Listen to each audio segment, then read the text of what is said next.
আবার পুনরায় সবুজময় হওয়া খালি সময়ের অপেক্ষা। সিপিএম এর হাড়মাদরা খালি জার্সি বদলে এখন বিজেপির দলে নাম লিখিয়ে বিজেপির জল্লাদ হয়েছে।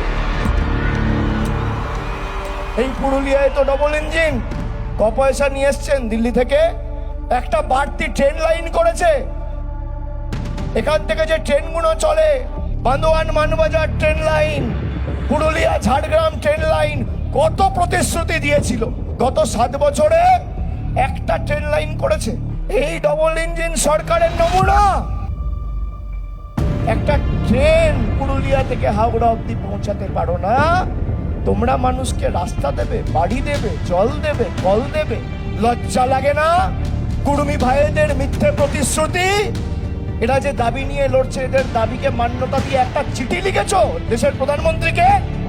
রেলমন্ত্রীর কাছে পুরুলিয়া থেকে 20 জনের ডেলিগেশন তৃণমূল কংগ্রেস নিয়ে গিয়ে যে রেল সমস্যাগুলো হচ্ছে তার প্রতিকার আমরা করব, বিজেপি চাক আর না চাক।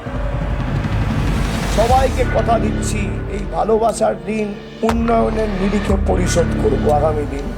তোমরা এসআইআর করছো, কিন্তু বাংলার মানুষের কন্ডিশন মেনে করছো। আমার মাটি সইবে না, ইউপি বিহার হইবে না।